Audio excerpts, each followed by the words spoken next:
181万。200万。现在加价到200万。210万。500万。500万。这下子就好戏看了。500万第一次。500万。就算已经成了，不要冲动。那个戒指是我们池家祖传的，我不可能放弃。510万。510万。 600万。600万。居然能来这个价钱600万。这算预警价吧？这是呢，这一说就是。现在加到600万。这还让人怎么开呀？600万呀！哎呀，这个价钱真是。张小姐。600万第一次。张姐。钟小姐。站住！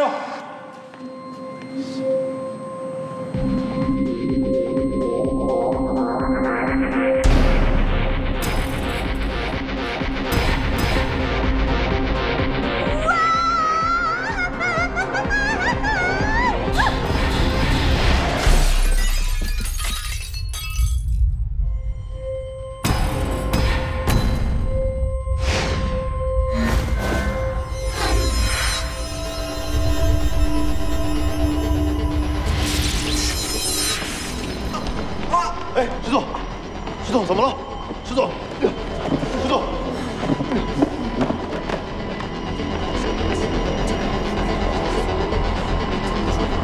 让开！对不起各位，由于突发状况，我们现在中场休息。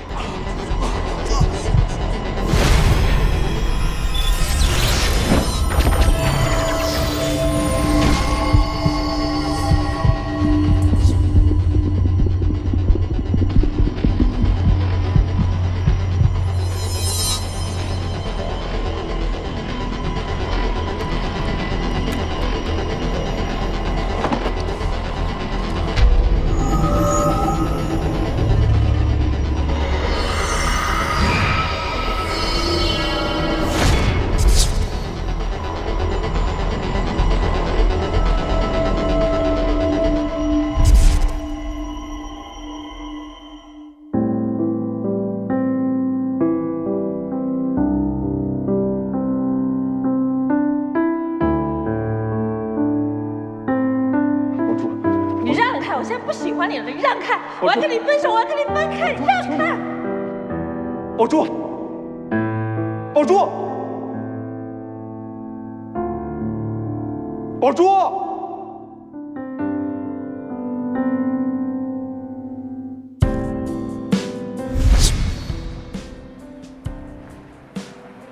郑宝珠，石先生，郑宝珠，3年不见。 还这么嚣张？哼！郑宝珠，你还是3年前的郑宝珠，但是迟暮已经不是3年前的迟暮。我保证，今天会给你一个天大的惊喜。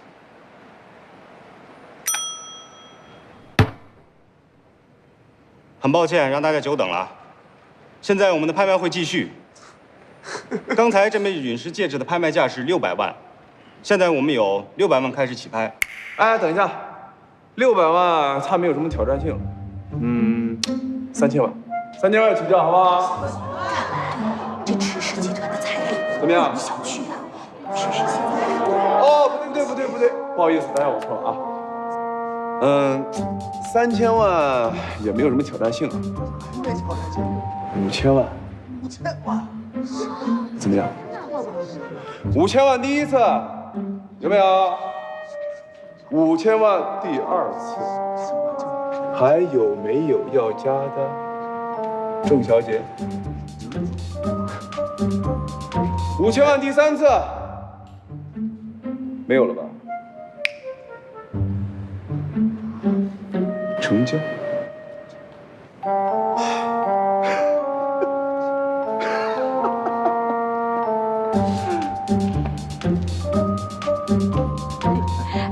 是开心啊！是啊，没想到看到这么一场拍卖，真是。恭喜池先生，恭喜池先生，您您的祖传戒指总算是完璧归赵了。你们啊，价钱太低，我都没有过足瘾。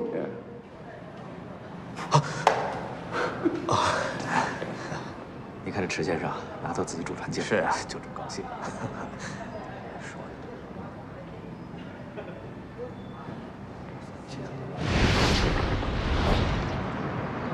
车呢？怎么还没来？你给司机打电话，5分钟不来，让他不要来了。是。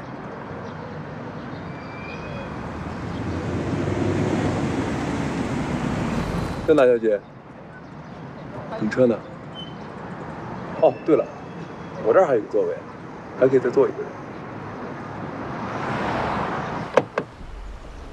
小心头。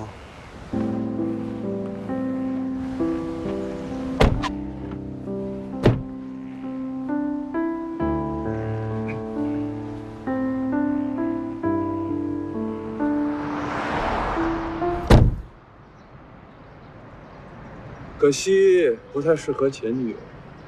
石墨，我已经向你道歉了，你不要太过分。我过分吗？我过分吗？不过分。我来是想请你参加我今天的 party。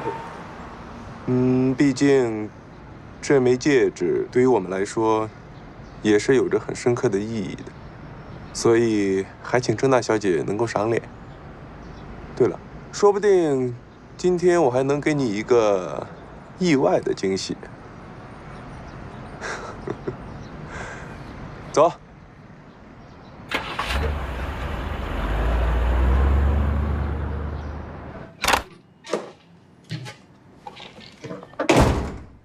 又搞砸了我的郑宝珠！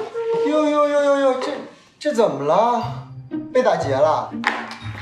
发布会上摔了一跤，把脑袋给摔破了。听着，海妮，我必须在今天晚上找到郑宝珠，否则我还不如被打劫了。所以你一定要帮我。帮忙倒好说，一口价3000块。只要搞定了郑宝珠，别说3000块，就是3万块，那也是信手拈来啊！听说郑宝珠最近在找前男友复合，只要你能搞定郑宝珠这一单生意，成功的打入上流社会，把你的爱情业务拓展到那一个领域，那简直了！你还在这开什么破网店？连锁店咔咔开起来！到那时，等着。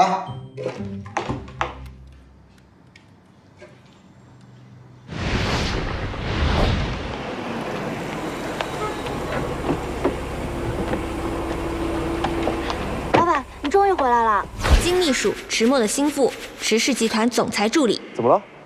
这有几份重要的文件需要您签字，而且今天下午约了几个非常重要的客户，您必须得现在过去，要不然就来不及了。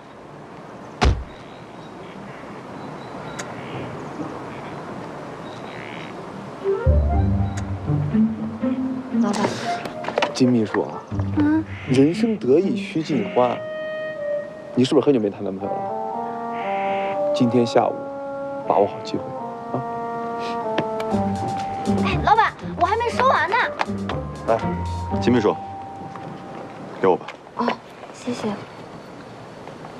宋永柱，你有没有觉得老板今天有点儿那个？哪个？好像变了一个人一样，总之就是怪怪的。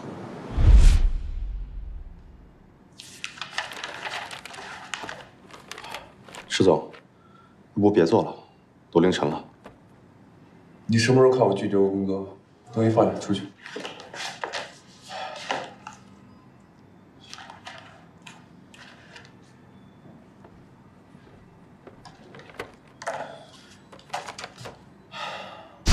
可能是因为郑浩姐回来了吧，石墨这么多年都很压抑，也是时候释放自己了。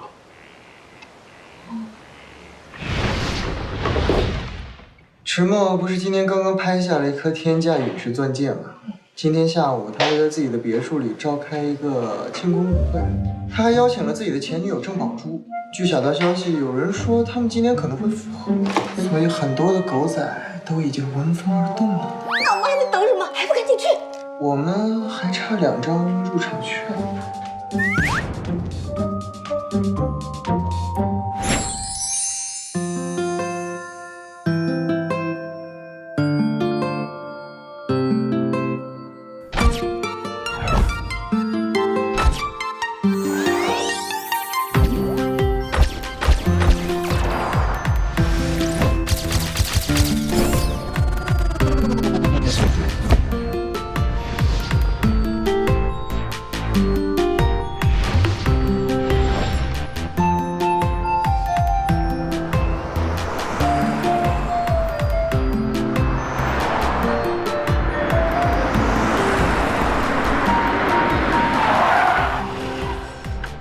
韩毅，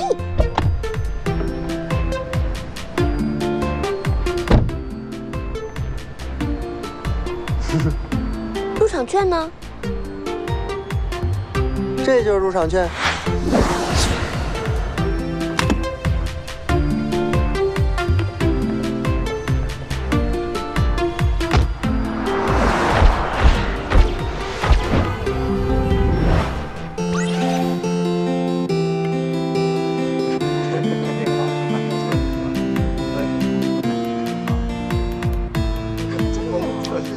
韩毅，我们这样真的行吗？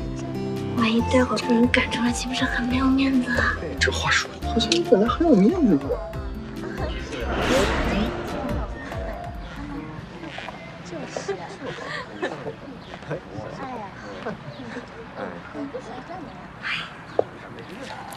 他就是迟墨的前女友啊，郑氏集团的千金郑宝珠，长得很一般嘛。真不知道当初迟墨怎么能看上她呢？就是，听说当时迟墨对他一片痴心，死心塌地的。可惜呀，他见人家家道中落，就一脚把人踹开，现在又主动贴回来，脸皮也是够厚的。还有这人，哎，我去追他了，你在这里盯住啊，盯住。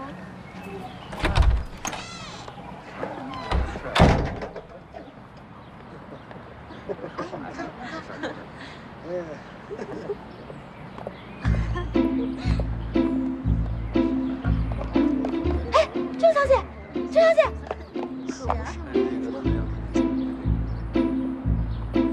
郑小姐，你还记得我吗？别说我啊！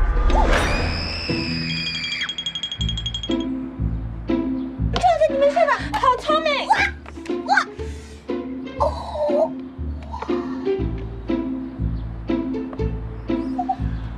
有没有摔倒啊？怎么这么不小心？再不起来可就走光了啊！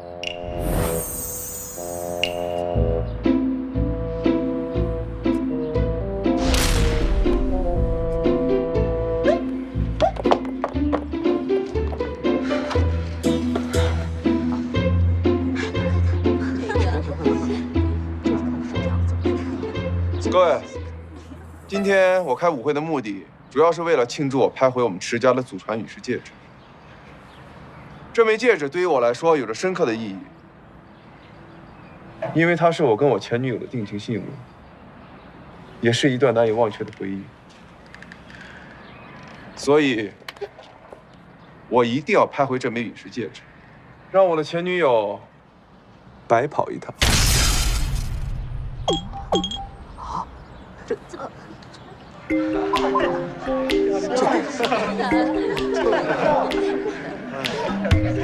迟墨，你到底想怎么样？我说过会给你一个惊喜的，怎么样？刺不刺激啊？如今郑小姐想投怀送抱，我可未必答应。这太不敢干了。哎，郑小姐。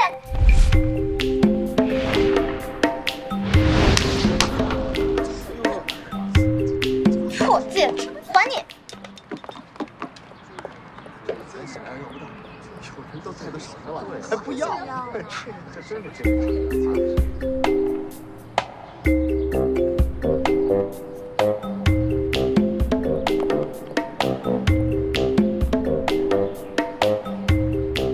你们在干嘛？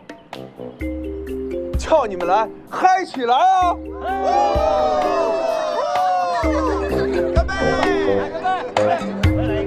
郑小姐，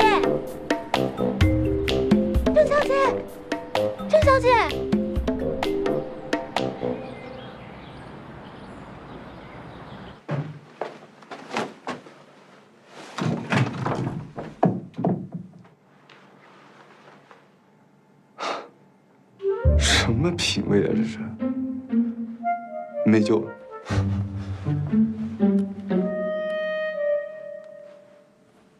喂，金秘书，我要的潮牌还没到啊。我告诉你啊，我只给你3分钟，听到没有？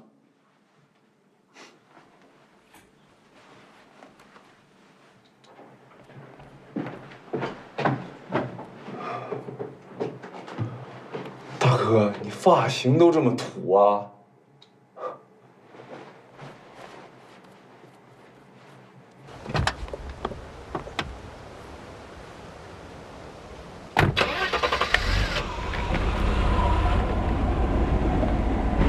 停车！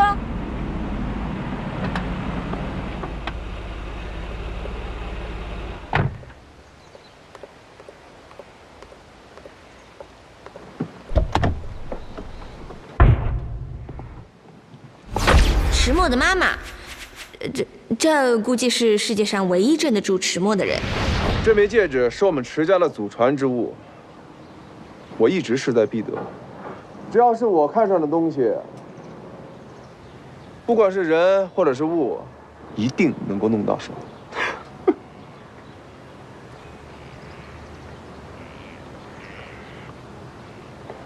迟总，姨妈来了。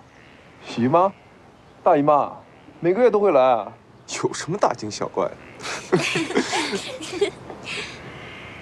你姨妈？我妈？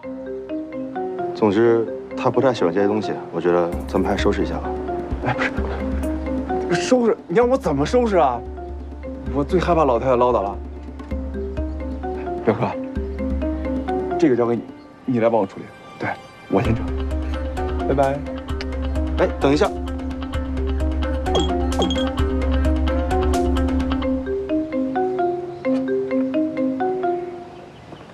阿姨，今天的花园别墅舞会是专门为了庆祝拍回迟家的祖传戒指的。真是胡闹！这么大的事情怎么就不通知我？幸亏宝珠你提前告诉我，要不然我现在还蒙在鼓里呢。迟墨他人在哪儿？啊，姨妈，表弟他工作繁忙，还没回来呢。什么？哦，是啊，老板他怎么会出现在这种场合呢？怎么可能啊？刚刚还在里面，是不是背着阿姨胡闹？现在不敢见人了？去，把你表弟给我找回来。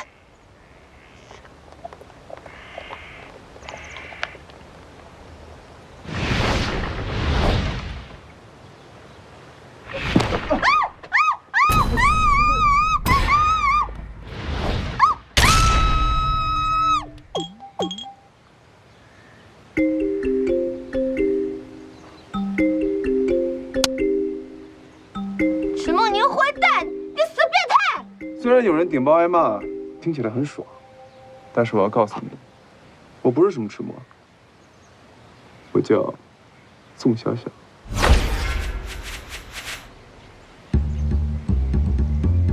宋小小，对，记住这个名字，宋小小。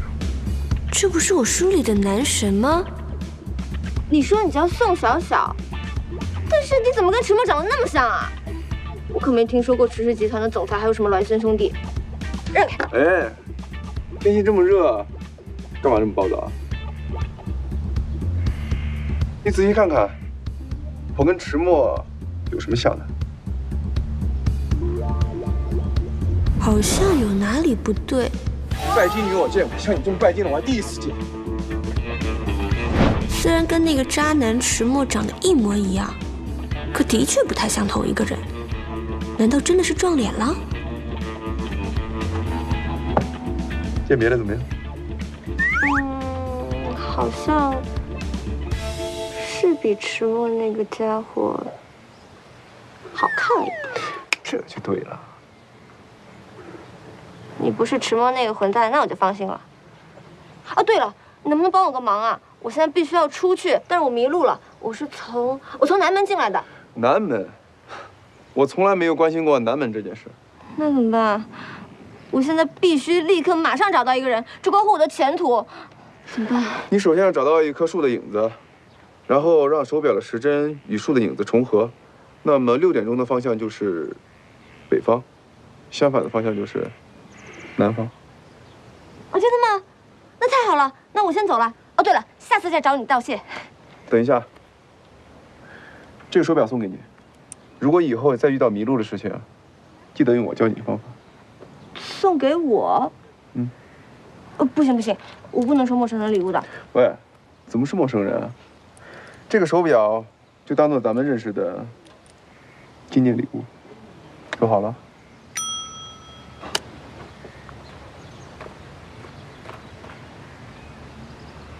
纪念礼物，定情信物。我好像做了一场梦，我上本小说里的男神就叫宋小小啊，莫非这就是流星石头带给我命中注定的缘分？这是我工作的地方，美克拉美钻石公司。这些都是我的同事，也许很快就要变成前同事。没错，他们就是我那本小说《我叫好聪明》里的原型，美玲，一个以减肥为终身事业的胖女孩。即使每天都有着惊人的嘴部运动量，她的体重还是从100斤减到了120斤，又从120斤减到了180斤。赵西川，一个没有女孩眷顾的大龄单身男青年，最常说的一句话就是：“其实他们都暗恋我，我觉得那个女孩喜欢我。你不懂，我能读懂她的背影。”进来。都是我们的错呀，对不住对不住。哎呀，你跟郑总好好说一说嘛。哎呀，就他让我让他滚蛋。段奕斌，长相着急的坑爹大叔。据说他15岁的时候就长得像40岁，20岁时还是长得像40岁，现在到了30岁还是40岁的样子。或许他到40岁的时候就能赶上正常人的水平。因为着急，所以在意。段大叔平生精力都花在对个人形象的打理上，年轻没年轻倒是没看出什么效果来，但性取向是越来越让人摸不着头脑了。好聪明！到。刚才郑宝珠助理给我打电话，搞砸了一切，还有脸回来？经理，我告诉你，你完了！这3个月来，你给我惹了多少麻烦？今天我必须把你瘟神送走！我要再让你回来，我他妈就是条狗！喂，哎，郑总，好的，我马上过去，我马上过去。我现在就去跟总经理请罪，在我回来之前，离人东西滚蛋！不想再见到你。毕业2年来，我应聘过各行各业共计无数份工作，美克拉美的珠宝设计师是我唯一干满了3个月的工作。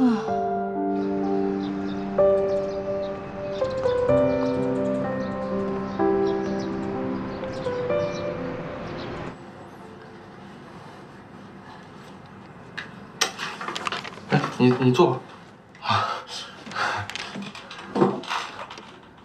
有件事是关于下个季度新款珠宝的设计，看看你们设计部门有什么意见，咱们探讨一下。迟梦以为找了个这样的女人来气我，我就看不出来啊。前段时间冷着你，这次又花5000万高价拍下陨石戒指，难道就是为了在舞会上捉弄你？我倒觉得，他还是喜欢你的。什么意思啊？大小姐，你是不是傻呀？如果你不喜欢一个人，你会花那么大心思去捉弄他吗？所以他其实并不是真正的讨厌我。总之，前男友、前女友，本来就是一段扯不清、理还乱的关系。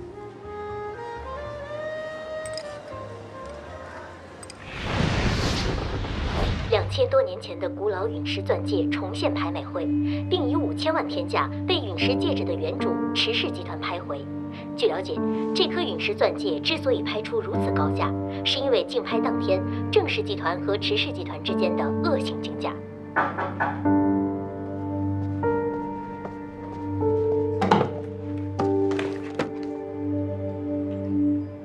现在各大媒体都在报道咱们拍下的天价陨石。关于这颗陨石戒指，宋总珠当时你也在场吧？我想你给我解释一下，这究竟是怎么回事？具体来说，我也不太清楚。可是这枚戒指确实是池总您亲自拍下的，没错。池总，您还记不记得当时的情景？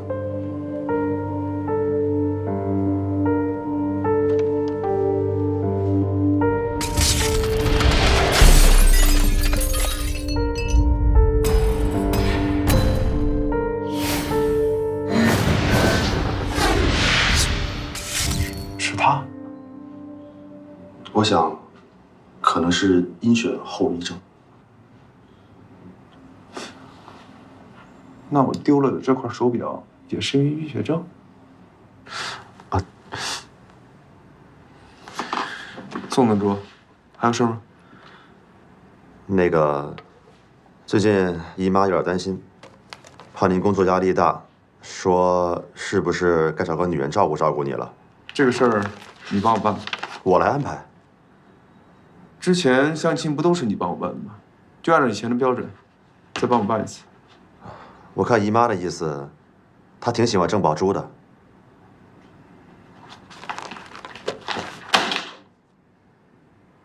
你知道的，我谁都可以娶，唯独不可以娶郑宝珠。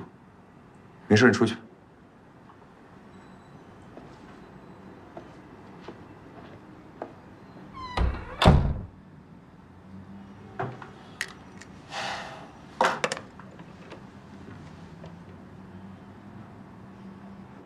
小主从来容姿秀美，俏丽非凡。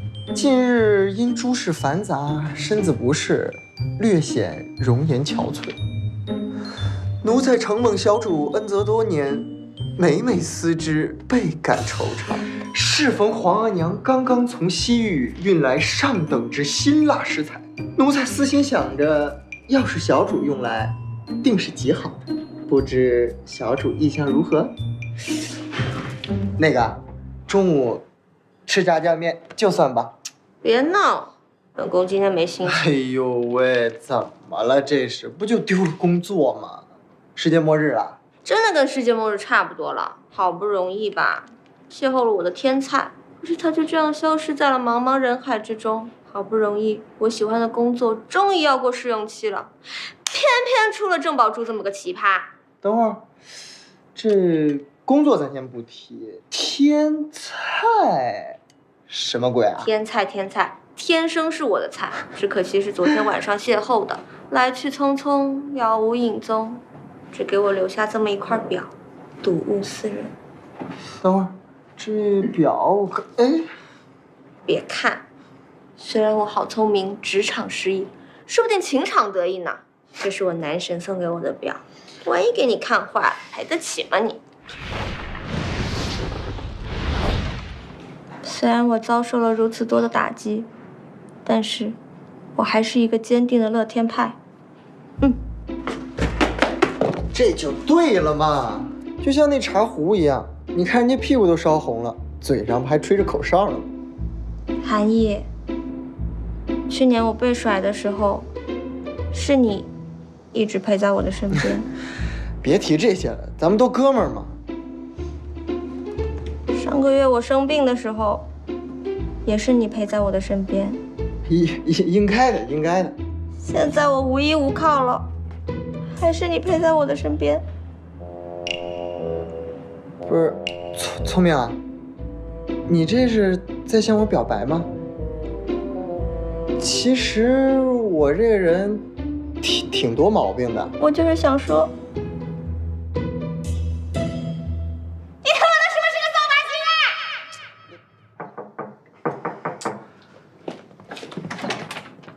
聪明，小聪明，恭喜你啦！恭喜我什么？我都已经要辞职了。从今天开始，你已经通过了我们美克拉美的试用期，现在你将光荣地成为我们当中的一员。鼓掌！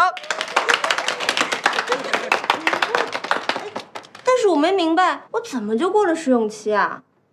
我不是已经搞砸了一切，而且到了无可挽回的地步吗？这你就不知道了吧？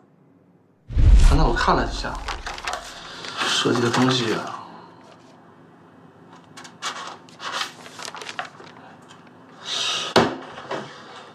我问你，这个设计稿是谁的？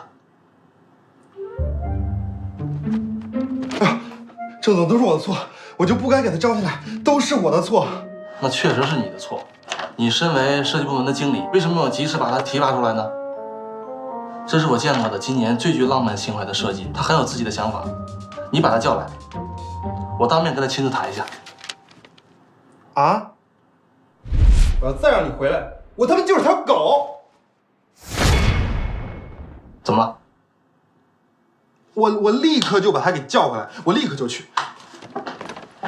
啊，原来是这样啊！看经理现在在哪里呀？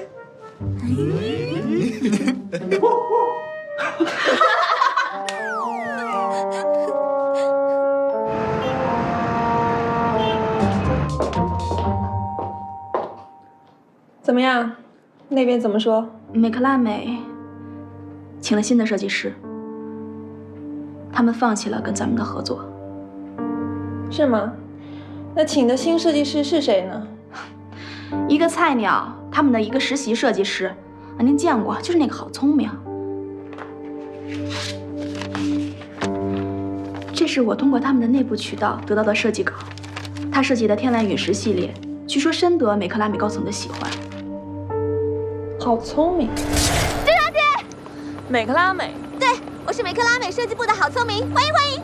郑小姐，还记得我吗？别说我啊！郑小姐，你没事吧？我好聪明。哇！又是哪个好聪明？你把这个设计图交给兴盛珠宝公司，怎么做不用我教吧？反正我要好聪明3天之内滚出美克拉美。是，只要他离开了美克拉美，相信过不了多久啊，美克拉美一定会回来求您的。难道我稀罕吗？想请我去做首席设计师的多的是，滚！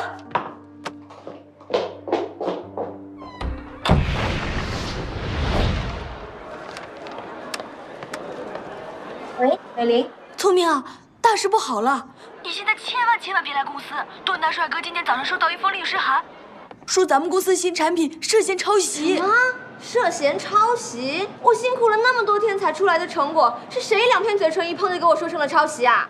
这是一家新上市的珠宝设计公司，他们不但设计概念跟咱们公司一样，就连设计稿都一模一样。那我现在就去找段一冰。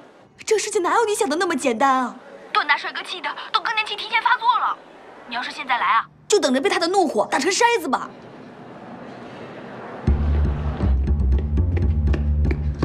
经理，性质好聪明。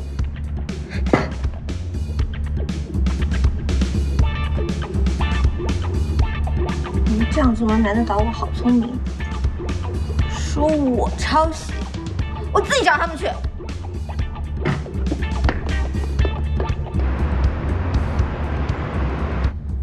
聪明，新盛公司幕后的大老板就在这个会所，30岁上下，身高1.8米左右，线条很好。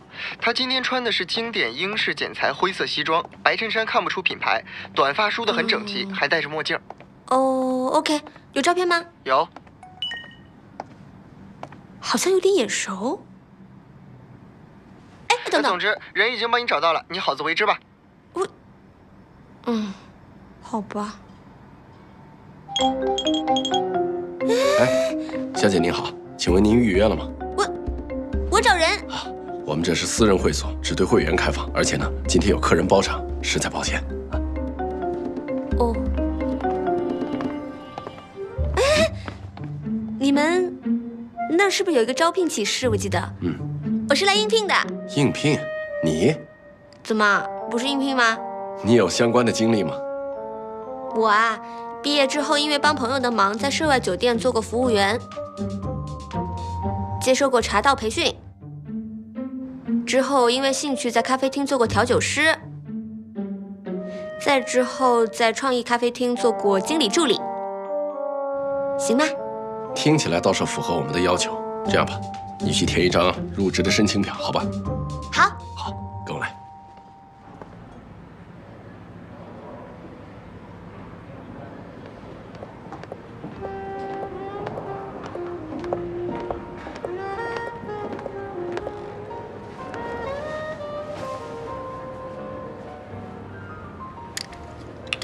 让你久等了。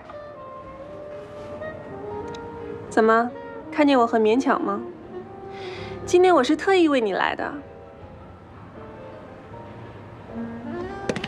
你不用打了，5分钟之前你的相亲对象已经走了。像她这种心理承受能力极差的女孩，根本不适合你。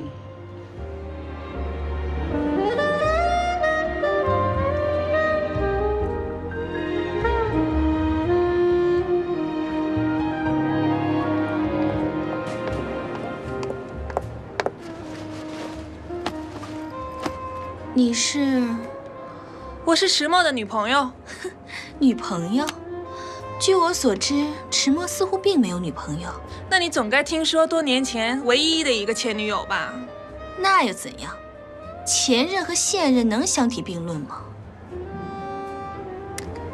这么说，你是想自不量力的跟我竞争喽？自不量力？虽然我不知道你的家世，我自我介绍一下吧。我叫郑宝珠，郑氏集团的未来接班人。虽然我不知道你的家世，但看你的样子，很明显你的学历不如我，容貌不如我，财力也不如我。请问你有什么资格和我抢男人呢？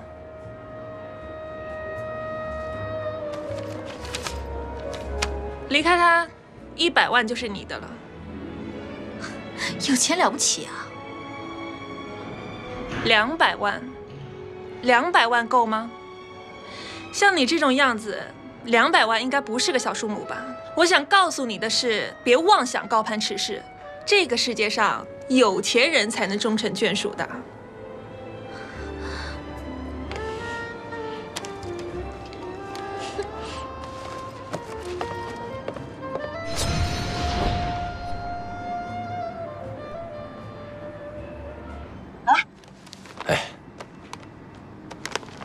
看来你的条件还真是不错，啊，我们回去商量一下，尽快给你答复，好吧？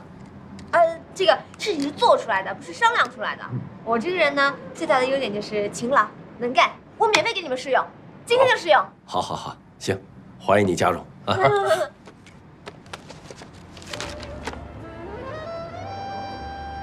迟墨，我们和好吧，我知道你还是爱我的。郑小姐。我们今天不适合谈恋爱。迟墨，你站住！我只想问你，你为什么不接受我？你是不是有喜欢的人了？我知道你没有，我调查过你。自从我们分手之后，你根本没有找过新的女朋友。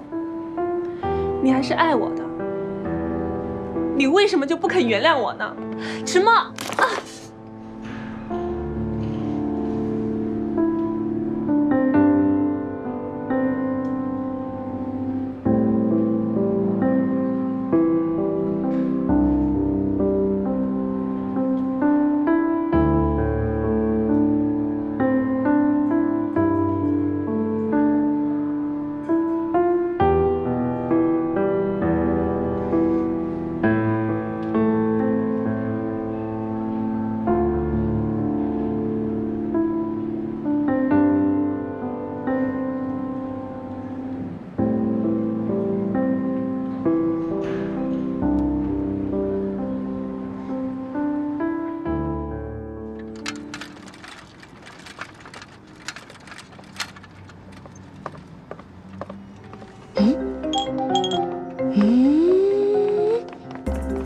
等等，虽然只是惊鸿一瞥，但乍一看很眼熟，身高符合，灰色西装也符合，白色衬衫也符合，戴墨镜也符合。难道他就是我千辛万苦要找的人？没想到我好聪明，运气这么好，就是他了。哎，越看越觉得这个人好眼熟啊。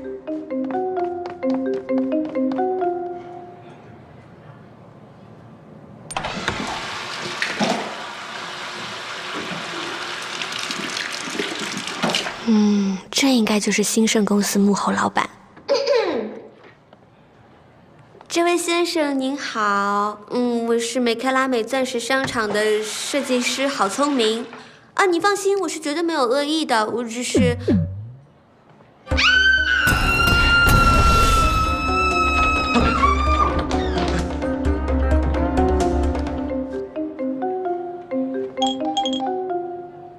迟石先生，这里发生了什么？长了眼睛的人都能看到，这位小姐尾随着我进洗手间，意图不轨。喂，你们会所的安保措施还真是，拜托你们，以后不要什么人都放下。小姐，请跟我们走一趟。啊，史大爷，我没有抄袭，那个是我自己设计的。等等，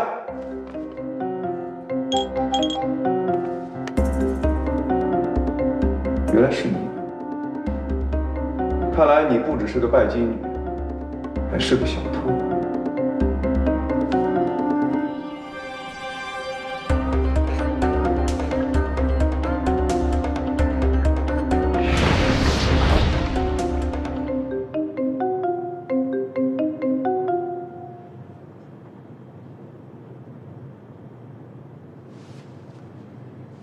对不起，池先生，都是我的疏忽。这件事儿我们一定严肃处理。人穷不怕，怕的是穷人没有骨气，没有原则。我再说一遍，我不是小偷。你给我解释一下，这块表你是怎么拿到的？这块表是我男神送给我的。那么，请郝小姐打电话给那位男神，请他过来，证明你是清白的。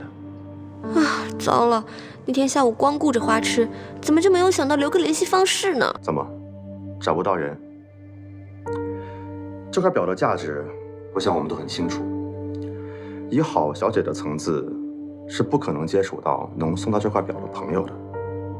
那么，除了是你偷的以外，我实在想不出来这块表是怎么到你手里的。什么叫做以我这样的层次？你们有钱就可以随便污蔑人吗？就可以随便践踏别人的自尊吗？这块表就是我男神送给我的。这些话你还是跟警察去说吧。郝小姐，其实我们挺有缘分的。你看，第一次你把我们车给撞了，还欠我们5万的损失费。在拍卖会上，因为您的缘故，我们池氏集团拍回的陨石钻戒比预期足足超出了3000多万。现在这块手表其实也不贵，30来万而已。那么您算一算，前前后后您欠了我们多少钱？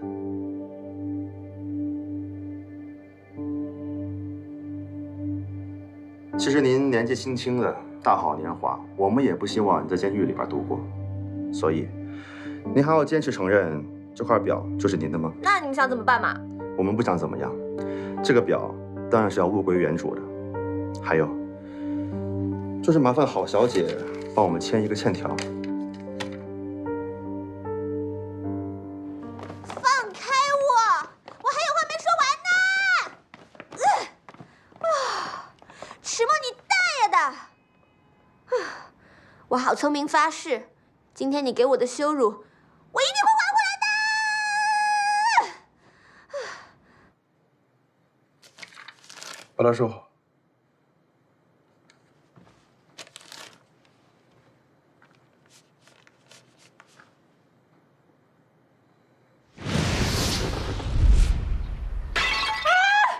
全都笨手笨脚的，出去！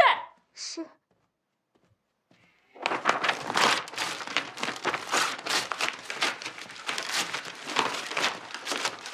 哎呦，怎么了？怎么了？我这宝贝闺女啊！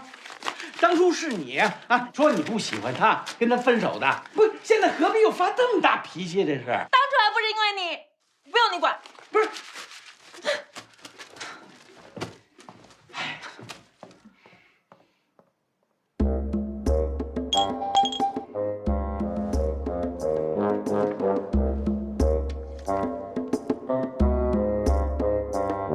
自我介绍一下，我就是救人于任何危难之间的感情专家韩毅。你们有任何的关于感情的困惑，都可以找我。我相信每一个女人身边都需要这么一个感情专家。这是我的名片，上面有2维码，你们可以扫一下。哎，美女，你也扫一下呗。没时间拿张名片吧。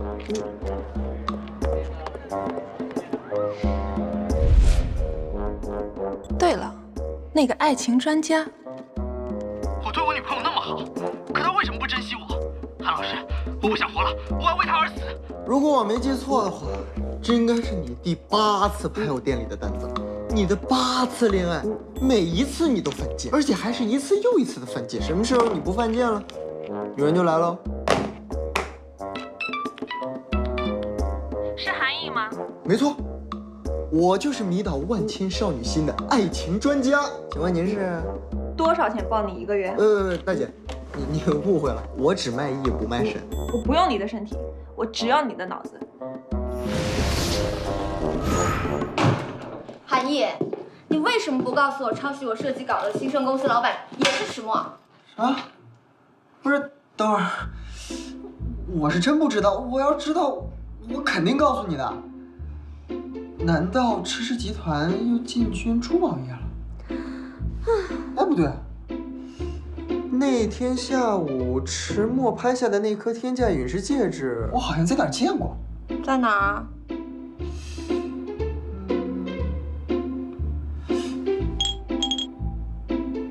你给我看看。我就说吧，这石头质地简直跟新闻里那个长得一模一样。虽然这个是假的，不过还原度也太高了点吧？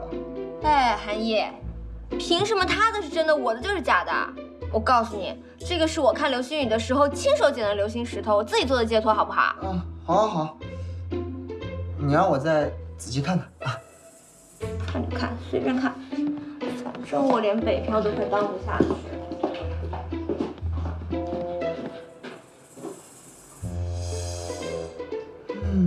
现在这天价陨石戒指这么火，我要是把聪明的这颗也发上网去，怎么着也能上个热门话题呀。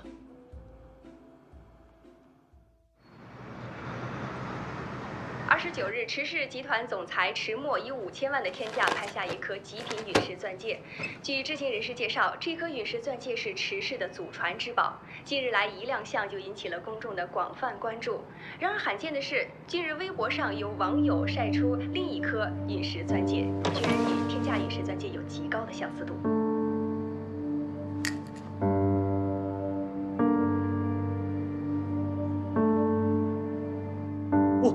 爆了！啊！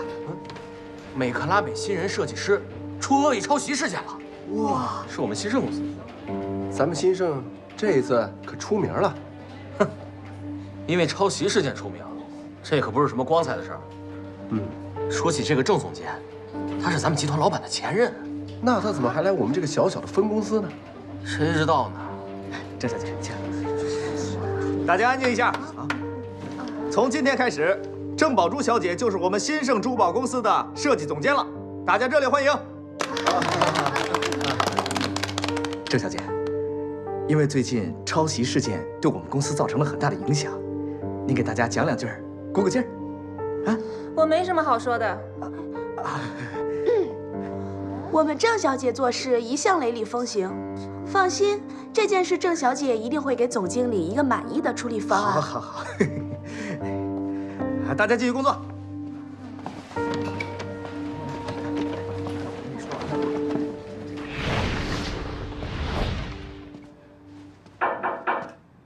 进来。老板，你找我。马上去查出这个微博、这个戒指的主人，我要尽快知道他全部资料。好的，老板。去吧。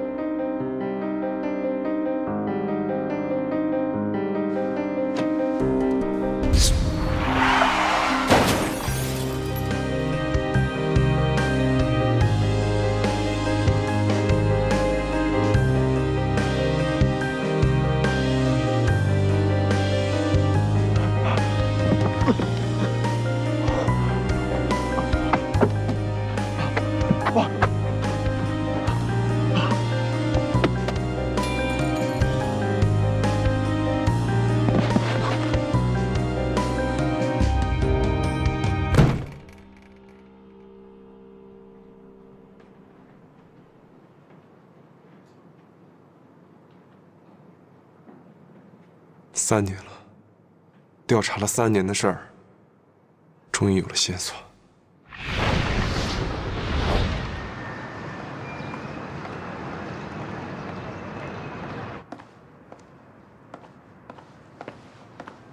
老板，来盒烟。什么烟？随便。29日，迟氏集团团总裁迟默以5000万的天价拍下一颗极品陨石钻戒。据知情人士介绍，这颗陨石钻戒是迟氏的祖传之宝，近日来一亮相就引起了公众的广泛关注。然而罕见的是，近日微博上有网友晒出另一颗陨石钻戒，居然与天价陨石钻戒有极高的相似度。大哥，这怎么办？那个，现在这里出人命了，有很严重的车祸，我们在高速公路上，你们快点来呀！大哥，咱那目标不就是那包吗？我直接过去把它抢了，咱们就跑，不就完了吗？你傻呀？没看见那有警察吗？我们就一起在外面看流星雨来着，然后我走。先生，你烟还要不要？啊。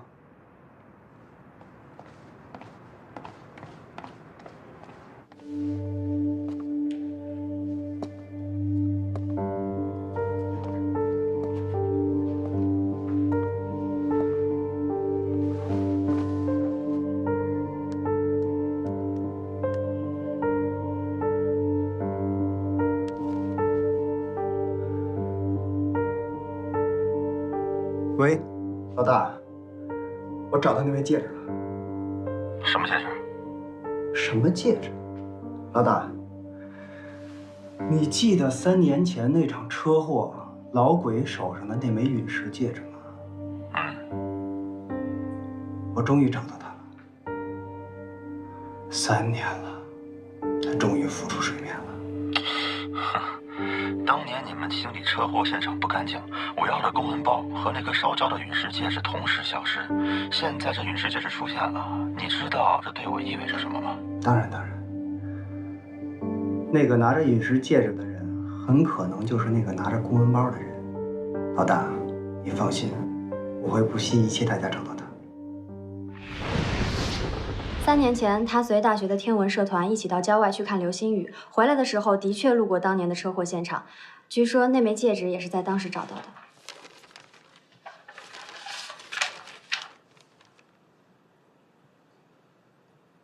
怎么是他？老板，有什么问题吗？没有问题，你尽快安排会面。我有预感，他应该就是车祸真相的关键。好的。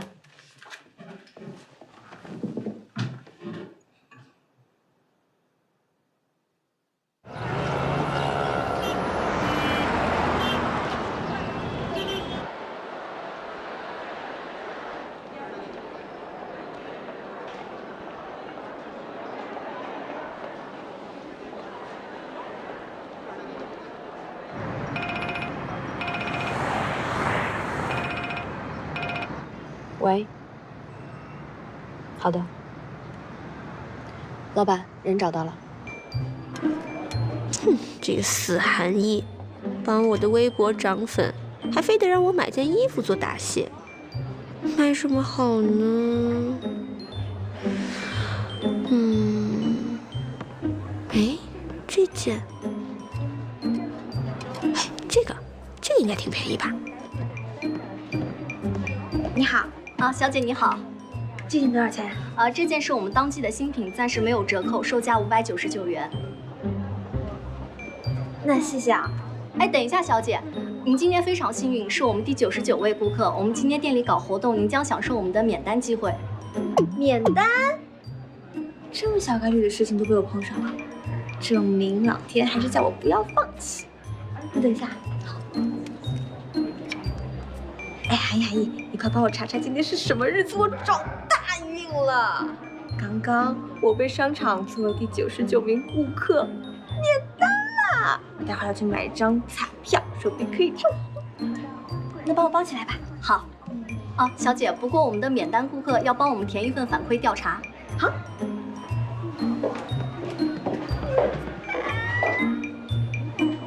小姐，麻烦你了。 这么厚，都是问卷调查。为了给顾客最好的服务，我们将加倍注重服务的细节，请小姐您务必认真填写这50页问卷调查。50页，好。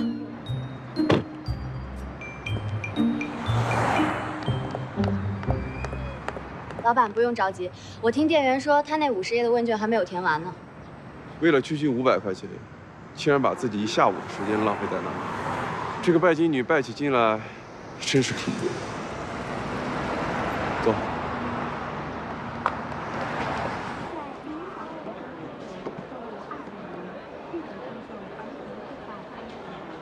看来之前我真是高估了这个拜金女，咱们的谈判价格还可以再低一点。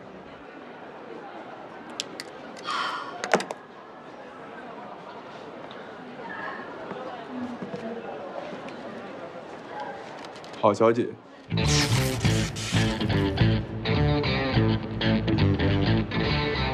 我们又见面了。你好，池大爷。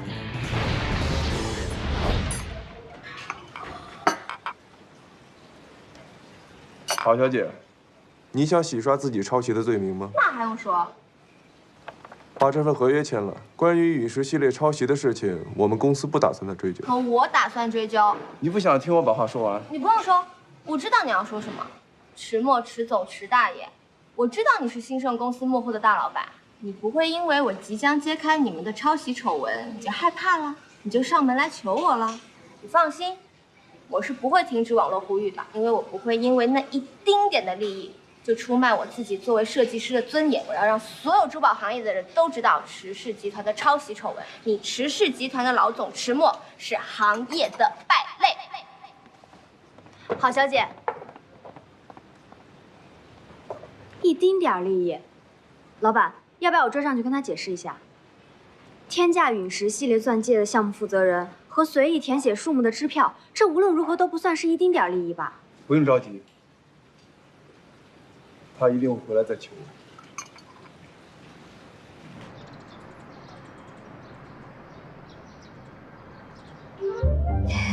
你是怎么想到热搜这一招的？经理，你也觉得这一招特别机智，对不对？我的微博访问量达到了1000万人次，我的新增粉丝也多了10几万人。陨石系列抄袭事件得到了足够的关注，相信过不了多久，我的冤情就可以被洗刷。到时候，哎，你这是 too young too simple 啊！什么意思啊？好聪明，用你猪脑多想想，你手里的证据能证明什么呀？既不能证明这设计稿是你设计的，也不能排除这设计稿是你偷来的，更不能排除的是，你利欲熏心，一稿两卖。要证明自己的清白，你路还远呢。那。经理，你这样做唯一的后果就是激怒郑宝珠，在开新闻发布会的时候，他摆明了说你抄。你想啊，你一行业菜鸟，他一行业领军人，你说大家信谁？到时候别说美克拉美，整个珠宝行业都封杀了你。给你钱吧。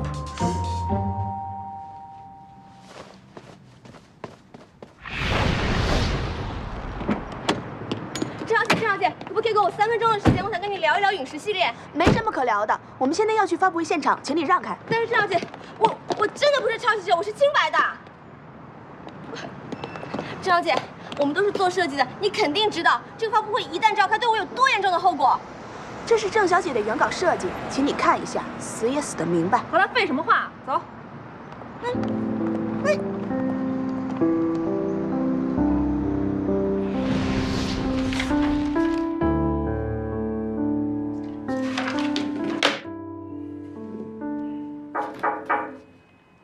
进来。老板，怎么样？人联系上没有？现在情况可能有些复杂。那些人这3年来也一直在寻找当年目击者的下落，现在郝聪明的身份可能已经暴露了，他随时处于危险当中。老板，我们现在是不是应该马上行动？如果晚了，可能会有别的变故。不用着急，如果想取得谈判的胜利，我们还得晾他一晾。即使他被人盯上了，螳螂捕蝉，黄雀在后，我们正好可以引蛇出洞。可是他马上就要离开北京了。他要离开北京？是，郑小姐的发布会一开，他留在北京也没有意义了。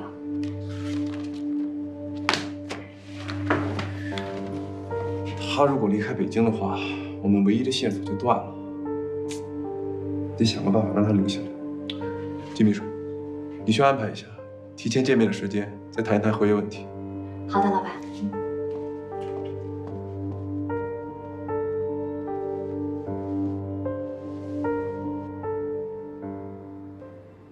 郑小姐，这件事其实是咱们冤枉了那位美克拉美的郝小姐。原来她跟池先生之间真的没什么关系。这次的设计稿抄袭事件，他算是挡枪了。活该他倒霉。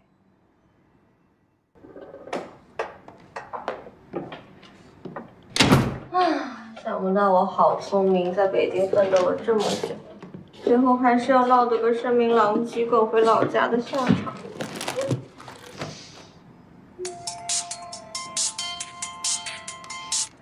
喂？什么？我叫好聪明读者会？你们要给我开读者会？我没听错吧？啊！谢谢啊，谢谢！我还不知道我有这么一群死忠粉呢。哎，我真是太感动了！没有想到在离开北京之前还有这样的一个欢送会。谢谢，谢谢。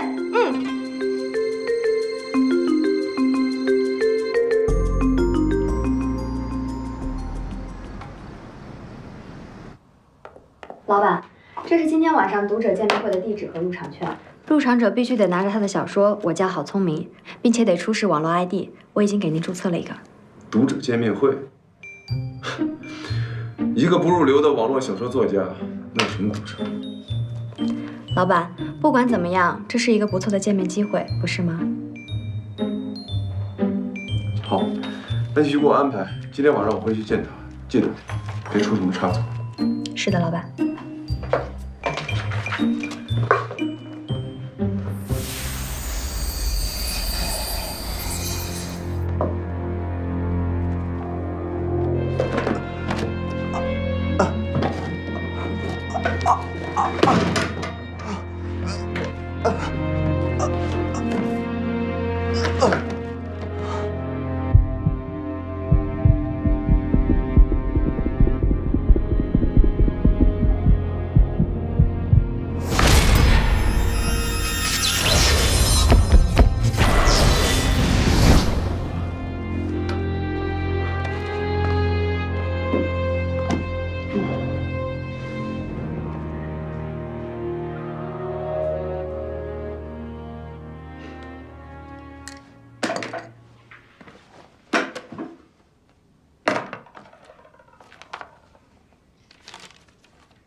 原来你家好聪明啊！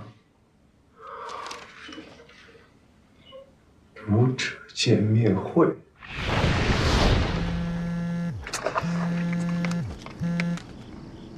喂，你哪位？怎么样？迟墨现在正在做什么？啊，郑小姐，迟先生他现在在家，目前尚无异动。你给我盯紧他，有什么情况向我汇报。哦。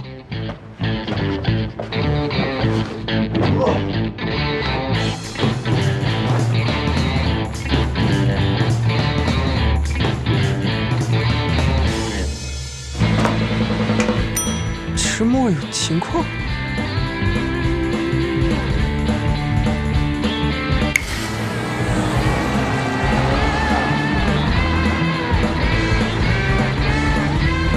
改变造型这种事儿还得我亲自来，不知道聪明喜欢怎样的我。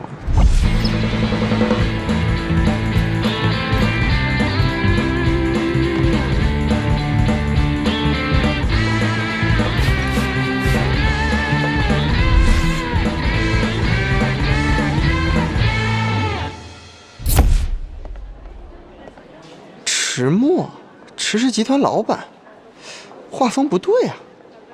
应该不是。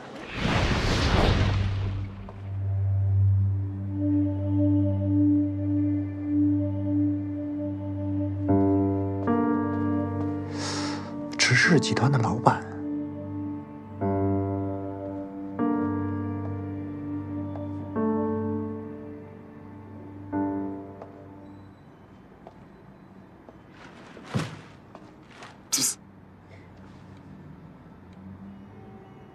迟墨，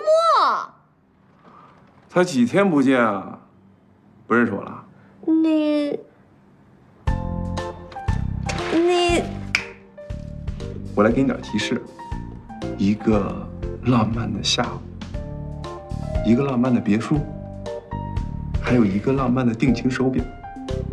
哦，对了，还有一个浪漫的 sweet kiss。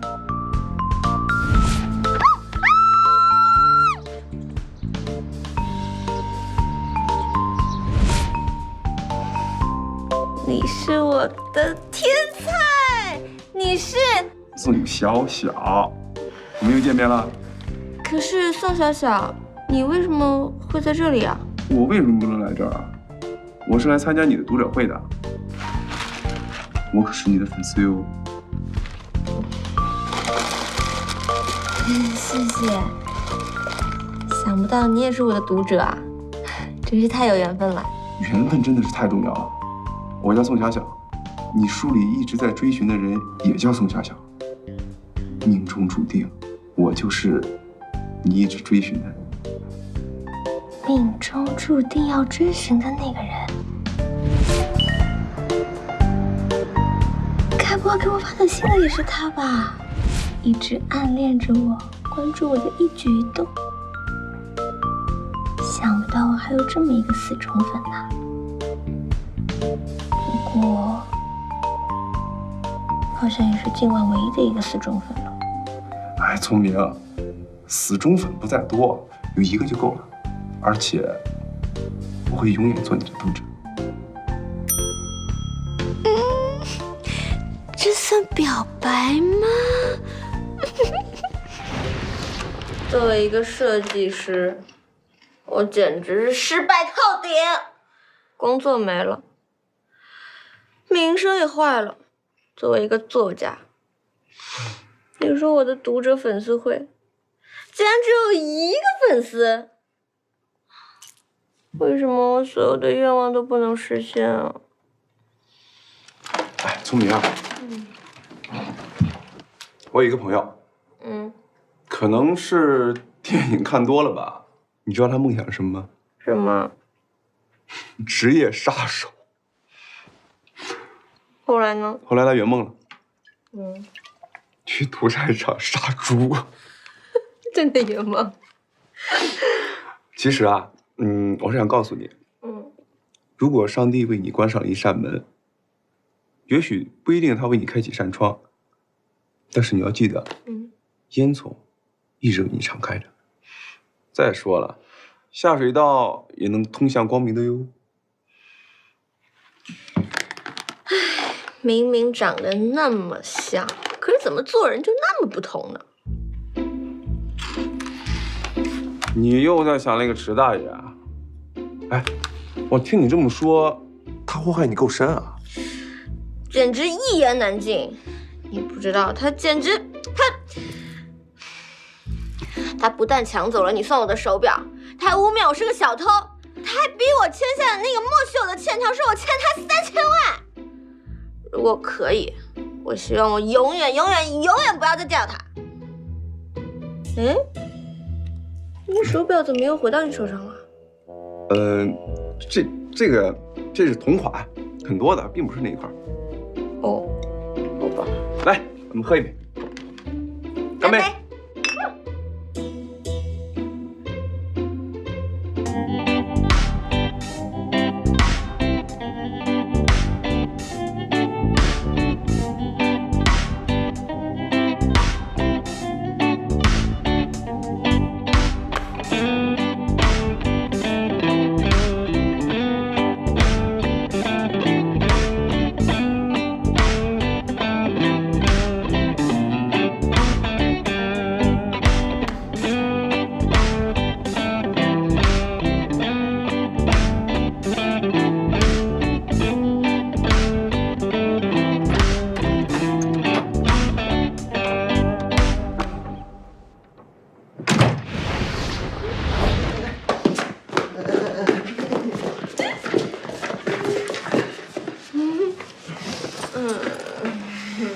不就是个读者见面会吗？喝那么多？酒逢知己千杯少，我碰到我的知己了。婵姨，你知道吗？原来给我开读者会的是小小。神经病。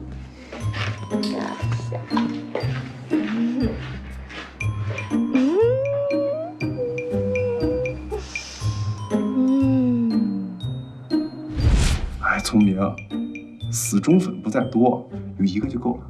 而且，我会永远做你的读者。糟了，我刚刚一兴奋，又忘记问他问电话号了。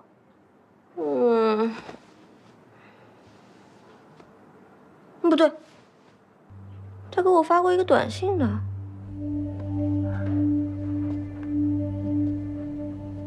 喂，老大，这事儿不太好办呐。没用的东西，不是保证一定能搞定吗？费尽了心机弄了一个读者会，倒是让其他人捷足先登。如果让赤木写了什么疑心，我让你吃不了兜着走。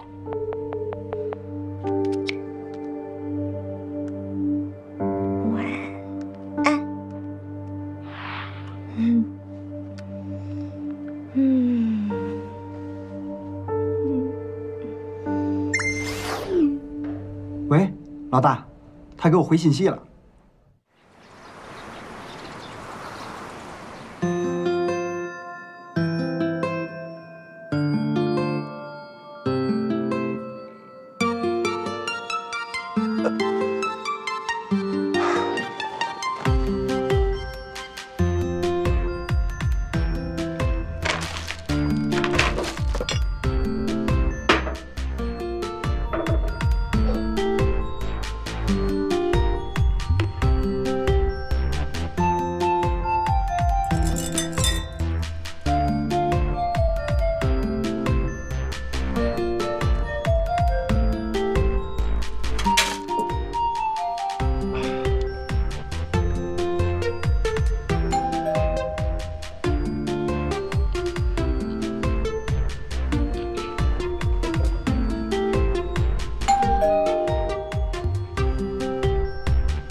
你在外边过夜也不说一声，电话也不接，你妈担心死了。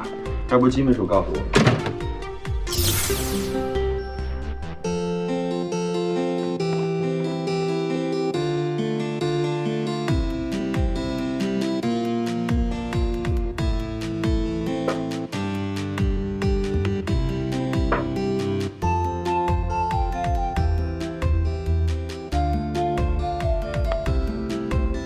他不是只喝纯净水吗？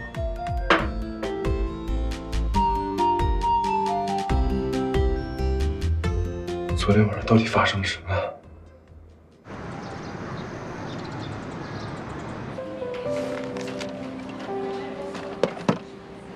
聪明啊，你真的要走了？我一铁杆姐们在微信上卖自制面膜，听说老赚钱了，要不我介绍你过去？要我说，你干脆回去嫁人得了。你上次不是说你妈让你跟村长的儿子结婚吗？人家好歹也是一村帅。 这女人嘛，事业和婚姻有一样就 OK。大家本来想临时凑份子给你开个欢送会的，可是就差赵西川的份子钱没收上来。哎，并不是这样的，我是觉得吧，我们大家来日方长，来日方长。谢谢大家，不管我走到哪里，我都会回来看大家的。好聪明。 经理，你也来算我啊？不用收拾了，总经理要见你。啊？快！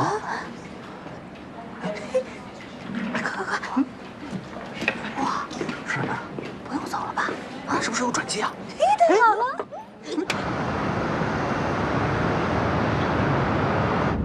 老弟啊，你没事吧？你最近气色不太好，要不要去医院看一下？ 宋董柱，注意你对我的称呼。我没什么事儿，可能是因为最近太累了。是。其实，偶尔放松一下自己挺好的。自从3年前你跟郑小姐分手，有那么一段时间，你酒色不进，都快成和尚了。其实我的意思是说吧，偶尔的。 接触一下女人也无可厚非，但是一定要注意安全，注意身体。你想太多了。现在持事和查出杀害我父亲的真凶才是我唯一目标。陪女人玩游戏什么的，我可没时间，懂吗？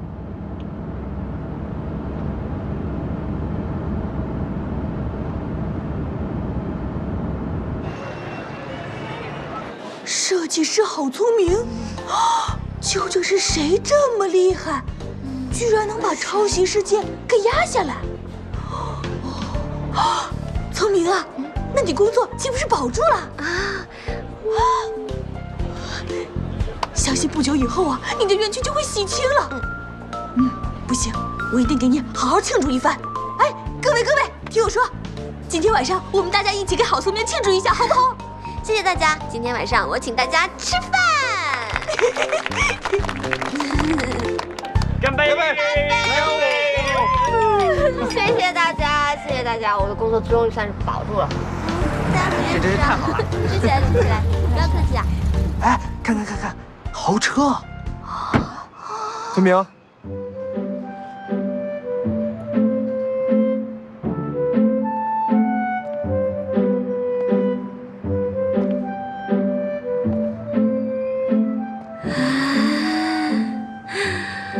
我理想中的告白方式就是一个自带 BGM 的男人，顶着不逊任何一个韩流欧巴的爆表颜值，一把含着抱住我，低头深情地看向我。喂，好笨蛋，你上次给我的门牌号码是错的。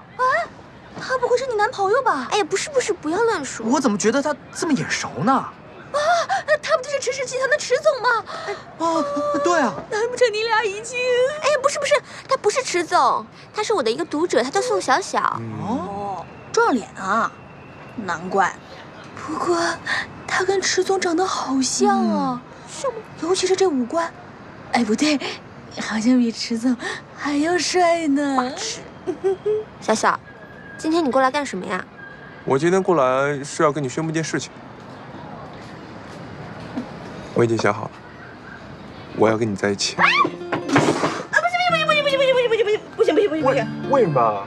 我今天没有洗头，而且我还没有穿那个我表白日想穿的那个连衣裙。还有就是，如果我今天答应你的话，我们以后的纪念日都要在烧烤摊上过。